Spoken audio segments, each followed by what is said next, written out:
Hey, it's Brett. Thanks for dropping by or returning to my channel. Today, I wanted to do a quick check-in because tomorrow will be the Booker shortlist is going to be announced. So I really wanted to talk about that for a moment. And then I also wanted to touch on the National Book Award, which also had its long list come out this week. So stick around. Really quickly before I launch in, I'm currently reading Color Television by Danzy Senna and loving this book so much. It's hilarious. It's razor sharp. It's just really good. It's just hitting me in all the places. Laugh out loud funny. So check that out. Okay.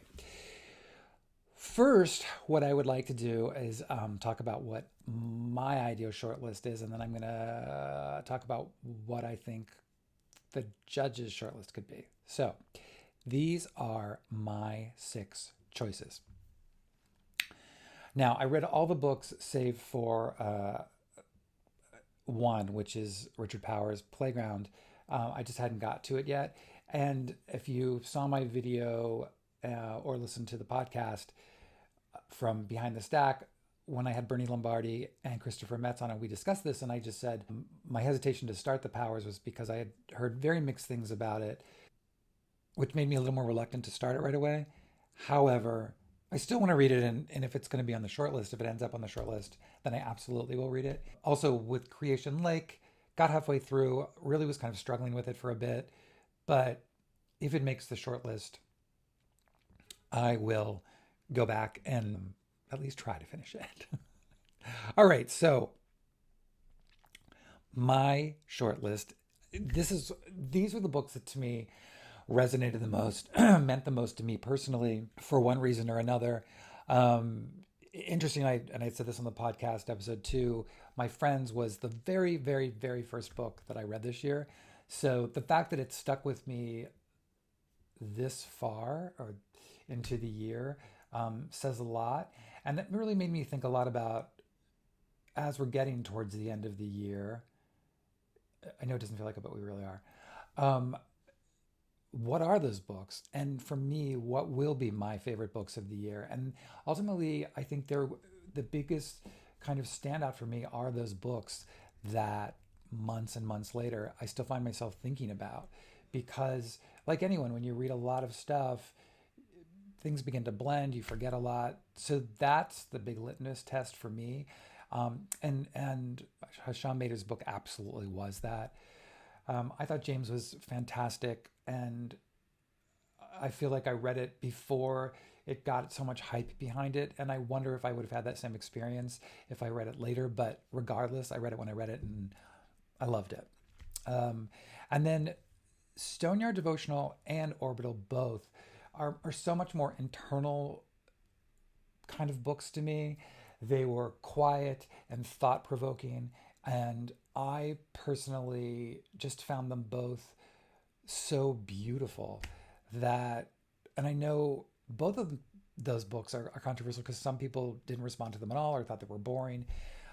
I really tapped into both of them, and I would love to see either or both of them on that short list. Safekeep for me is just a fantastic book. When I was doing the Gays Reading podcast, Yael Vanderwooden came on as part of the upcoming Up and Coming program that we did on there. And she was so wonderful and delightful. I just kind of fell in love with her. And so I just, I feel like I'm rooting for a friend. But I thought that the story was really wonderful. It was completely surprising, very sexy in ways that I never would have anticipated. But yeah. And then last is Enlightenment with Sarah Perry is again, I think it's a book that either people love or they hate.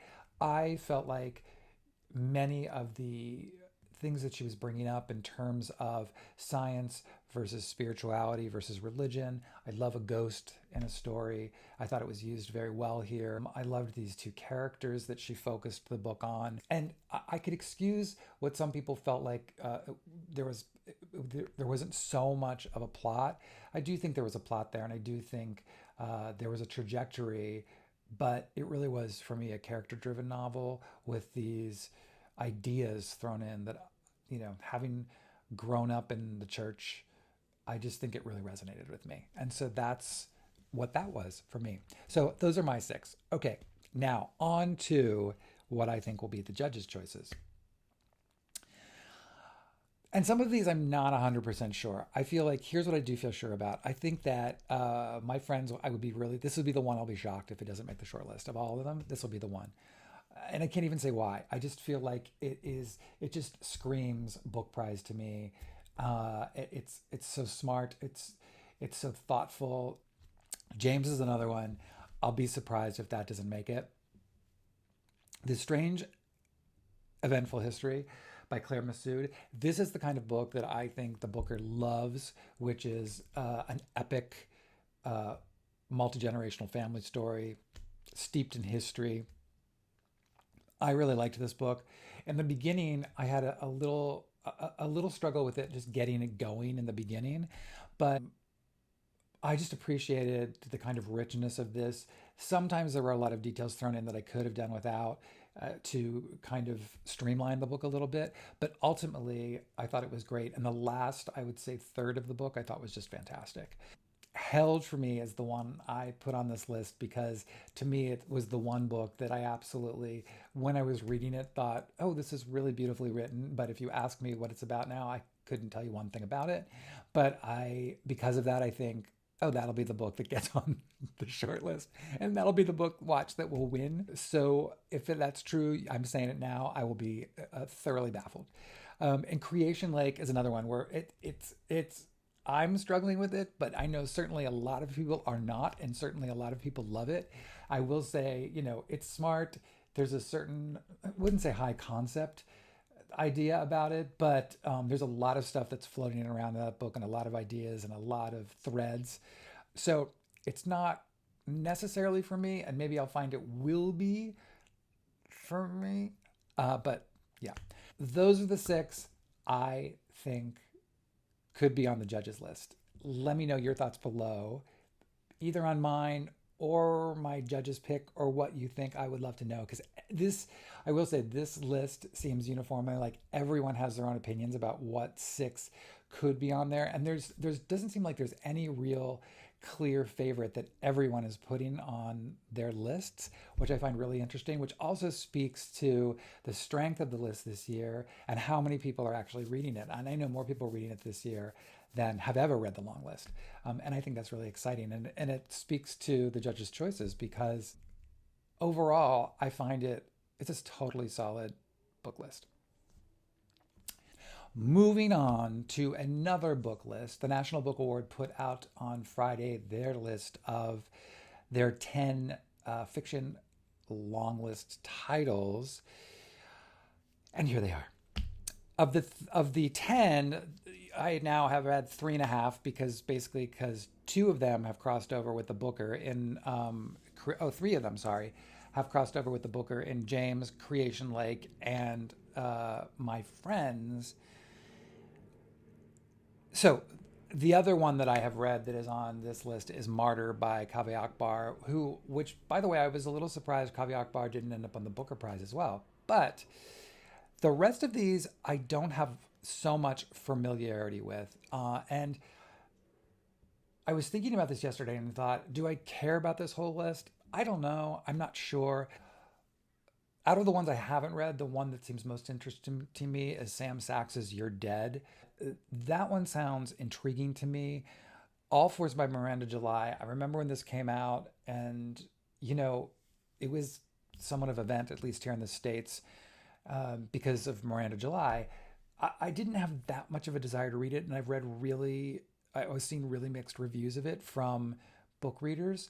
So again, not sure if I need to rush out to read that one either. If it makes the short list, maybe I'll do that. And I think that ultimately could be what I end up doing.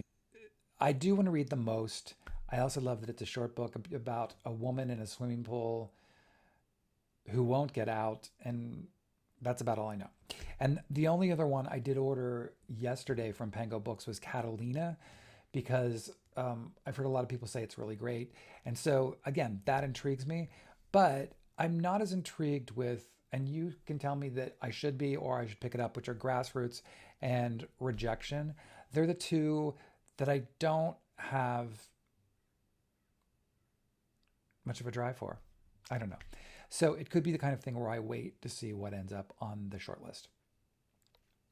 So that's my group of those. Um, I'm also feeling, and maybe it's because of having read that whole list, maybe it's just because we're coming to the end of the year. I'm also just feeling a little bit of book list burnout.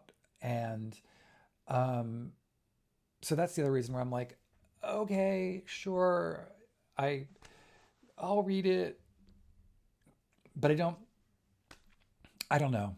I'm just feeling a little bit of a little bit of a malaise, and there's more to come. That's the thing, and I always love Aspen Words, which is going to be coming down the pike, which is one of my favorite lists. I just think they do really interesting titles.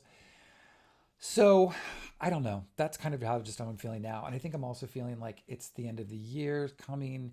All of these books now are coming out in September and October, which are, the big books for fall. So I'm feeling like, oh, I want to stay on top of those. There's no way to stay on top of it all. And I guess I'm feeling a little bit overwhelmed. Um, I feel like also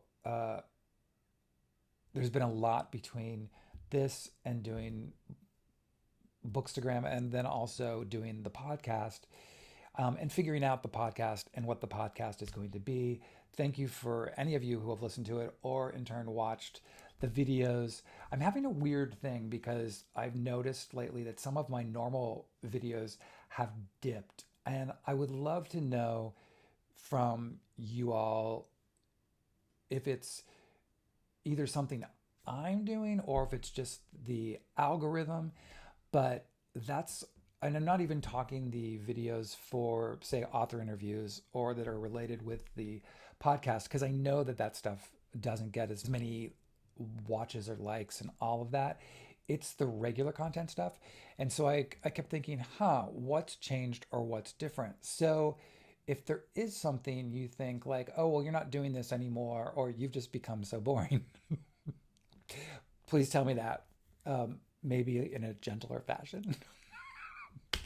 But yeah, I have noticed that some things have dropped off. And so I was like, well, maybe I'm already old hat. So anyway, these are just thoughts going through my head. Thank you for listening to me ramble. I don't do it very much. I do ramble, but I don't ramble in terms of the personal stuff too much. But that's just kind of where I'm at today. It's a weekend. I feel like I'm getting a little bit of a cold. So there you go. Anyway, hope you're all doing well. I'm sorry that Ben isn't with me today. I will try to have him back soon. And yeah, have a good day, everybody.